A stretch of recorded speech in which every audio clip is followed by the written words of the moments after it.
साहब श्री हरेंद्रानंद जी, दीदी नीलम आनंद के चरणों में मेरा प्रणाम।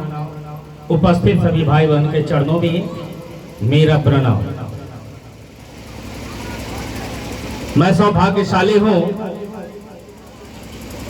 जो आपके यानी आप लोग जो यहाँ ये आयोजन रखे हैं उसमें सम्मिलित होने का सौभाग्य मिला। वैसे मैं बिहार के दरभंगा जिला का रहने वाला हूँ और मेरी बड़ी बहन संगीता दीदी है जो यहीं रहती है और मैं घूमने के मकसद से यहाँ आया। देखिए, मनुष्य को ही गुरु की आवश्यकता है, केवल मनुष्य को ही।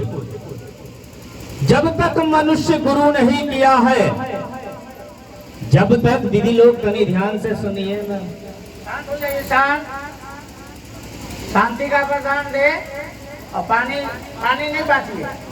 प्यास लगेंगे ना तो बहने भाई जो है कोई भी व्यक्ति है जाकर के वहाँ पानी रखा वहाँ पी लेंगे, इससे अशांति हो जाती है। जैसे मेरा समझ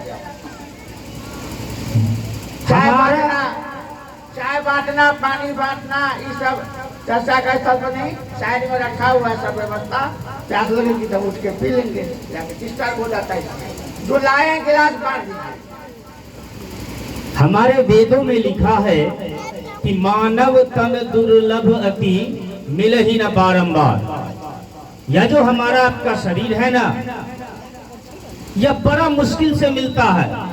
कहा गया कि 83,09,999 योनियों में भ्रमण करते करते करते जब थकान महसूस होता है तब कहीं जाकर के उनको मनुष्य की योनि मिलती है, यह मानव चोला मिलता है।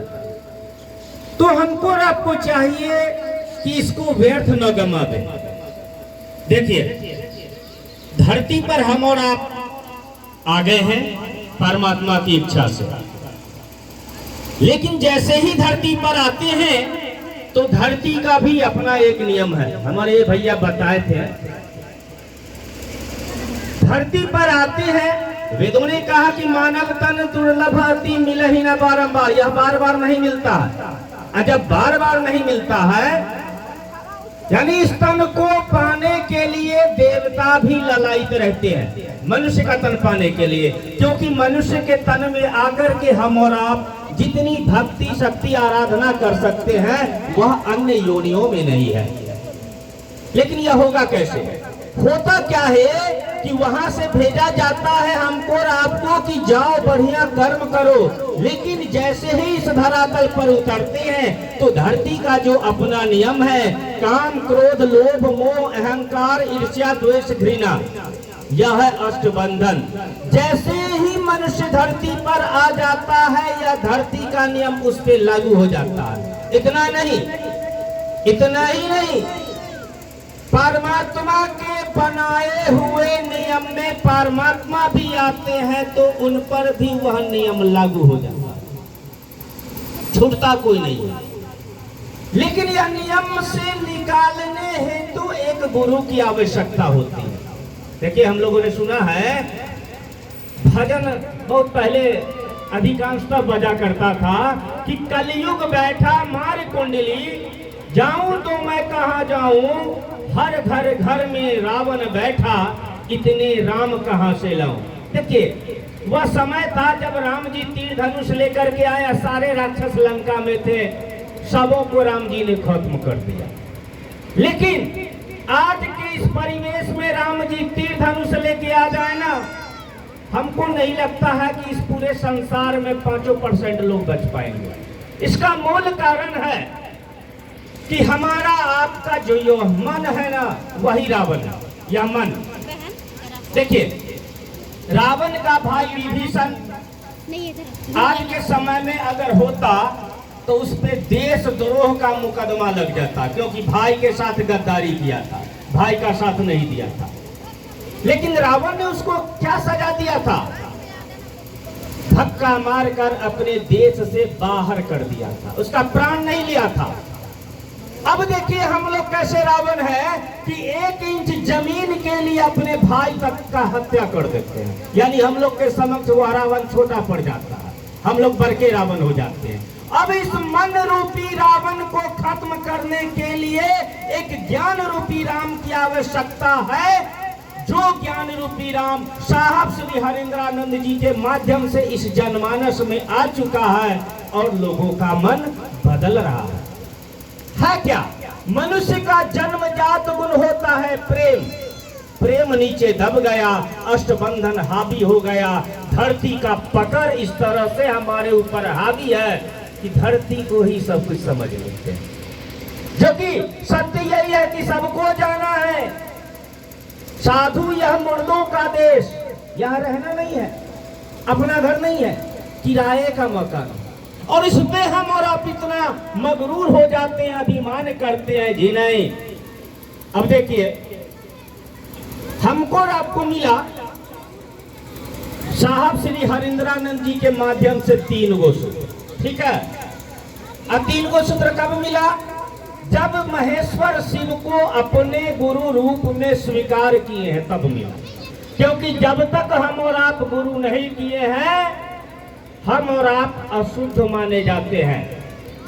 हम लोग के यहाँ बिहार में देवघर यानी बाबा धाम कांवर लेकर के यात्रा करते हैं। सुल्तानगंज से जल भरा, अब वहां से पद यात्रा शुरू है। अगर लघु शंका लगी तो कांवर को रखिए कांधे से ऊपर, हमेशा वहां टोली बना हुआ है कि कांवर जब भी रहेगा तो ऊंचाई पे ही रहेगा। अब आप 10 बार 5 बार कान पकड़ के दंड बैठकी देके प्रणाम कीजिए, ठीक।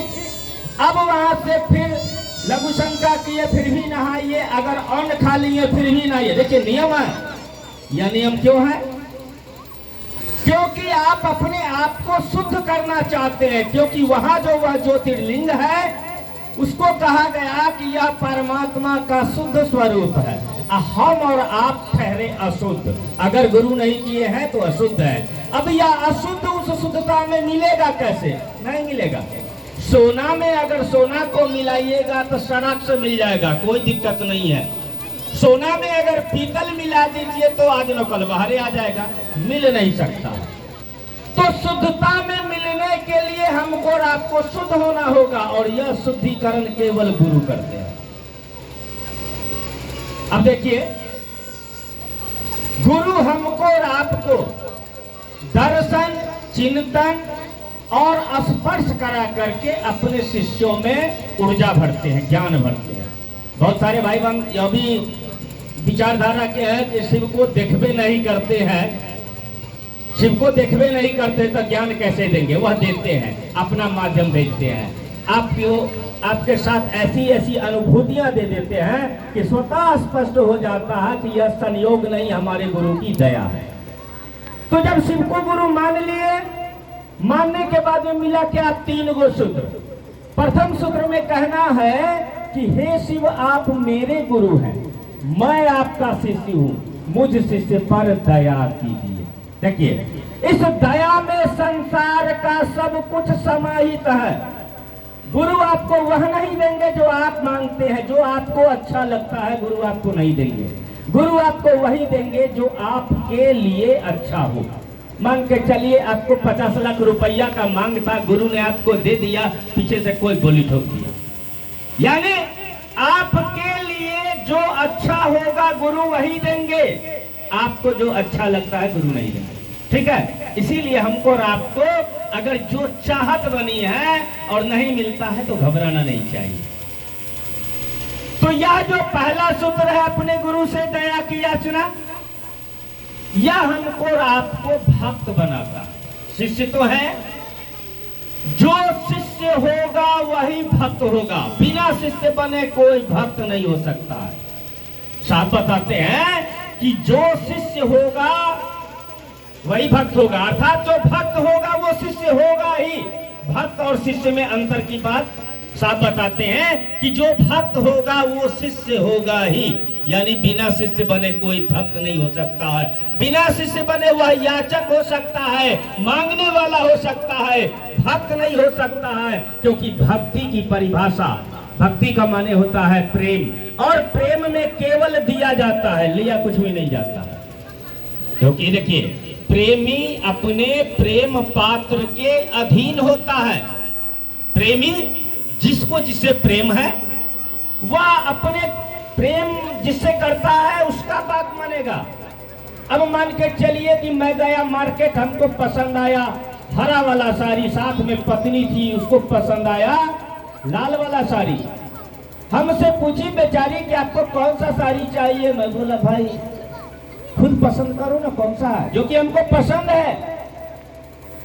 मन डर रहा है कि कहीं ऐसा ना पसंद हो जाए जो बाद में पत्नी कहे कि हमको पसंद नहीं था। अब पत्नी को पसंद आया लाल वाला साड़ी, कहिए मैं चाह करके भी हरा वाला साड़ी खरीद सकता हूँ? जी नहीं, क्योंकि पत्नी से प्रेम है। अब होता क्या है कि इस दरमियान चलते हैं भक्त की परिभाषा में स्वामी रामकृष्ण परमहंस जी को कैंसर का रोग हो गया था, गले में कैंसर। उनके शिष्य नरेंद्र ने कहा कि आपको कैंसर हो गया। परमहंस जी माँ भगवती से डायरेक्ट बात करते थे जैसे हम और आप बात करते हैं। उनके शिष्यों ने कहा कि आप ये जो बीमारी है माता को कहिए ना ठीक कर देंगे। परमहंस जी कहते हैं कि मैं इतनी सी छोटी बात के लिए माता को कष्ट नहीं दे सकता। देखिए प्रेम वहां है। हम और आप अपनी ओर से कितना देर चलिएगा? कहते हैं हे शिव आप मेरे गुरु हैं, आप लटक गए हैं, अभी लटके हुए हैं, बिना पिलर के मकान पे हैं। हे शिव आप मेरे गुरु हैं, अभी तक ऊपर है, लटके हुए हैं, ठहराव नहीं है। यानी समझिए कि बंदर का बच्चा अपनी माँ को कस के पकड़े हुआ है और बंदर ई डाली से उ डाली छलांग लगा रहा है, बच्चा गिर भी जाएगा, उसमें बच्चे की ही गलती होगी कि कस के पकड़ा क्यों नहीं। जैसे ही कहते हैं कि मैं आपका शिष्य हूं, झट से हम और आप क्या हो जाते हैं। अब बिल्ली ने अपने बच्चे को मुख से पकड़ा है, अब कितना भी बिल्ली दौड़े उस दरमियान अगर उसके मुख से बच्चा गिर जाता है तो सारी गलती बिल्ली की होगी, बच्चे की नहीं होगी। तो हे शिव आप मेरे गुरु हैं, मैं आपका शिष्य हूं, मुझ पे दया कीजिए। हमारे भाई सब बता रहे थे ना, हम लौकिक वस्तुएं ज्यादातर मांगते हैं, है ना। यह मांगने का सिलसिला जारी रहता है, हमारा आपका मन एक दिन थक जाता है कि महादेव से खाली मांगवे करते हैं, उनको देते कुछ नहीं है। जैसे ही यह विचार खड़ा होता है आप शिष्य से भक्त में कन्वर्ट हो जाते हैं। अब आपको अपने गुरु शिव से प्रेम हो चुका है, अब आप मांगना छोड़ दिए, आप केवल दया मांगते हैं। दया तो मांगना ही है। अब जैसे वह उस घड़ी में जाते हैं, आपको गुरु से प्रेम हुआ, आप शिष्य से भक्त हो गए। इसीलिए कहा गया कि प्रथम सूत्र जो है वह भक्ति मार्ग है, और दूसरा सूत्र तो हम सब आदमी जानवे करते हैं, ज्ञान मार्ग है। बहुत कुछ सीखने को मिलता है, बहुत सिखाने को मिलता है, इसीलिए इसको कहा गया कि यह ज्ञान मार्ग है। तीसरे सूत्र को बताया गया कि यह कर्म मार्ग है। कर्म योनि में हम लोग है ना, नमः शिवाय से हम और आप अपने गुरु को प्रणाम करते हैं। हमारे बहुत सारे दीदी लोग आए हैं मंच पे, कहते हैं जाप करना है, नमः शिवाय से जाप करना। जी नहीं, जाप नहीं करना है। जाप की प्रक्रिया भक्ति प्रक्रिया में चली जाती है और बहुत कठिन है। हमको और आपको नमः शिवाय से अपने गुरु शिव को प्रणाम करना है। हमारे वेदों में उल्लेखित है, वट वृक्ष के नीचे यानी बरगद का पेड़, उसके नीचे एक यानी दक्षिण दिशा की ओर मुख करके एक युवा गुरु बैठा है। ठीक, वट वृक्ष के नीचे एक युवा गुरु बैठा है। युवा का मतलब होता है जवान। उनके सारे शिष्य प्रौढ़ हैं। प्रौढ़ का मतलब नहीं, गुरु मौन है। मौन मतलब कुछ नहीं बोल रहे हैं और पल प्रतिपल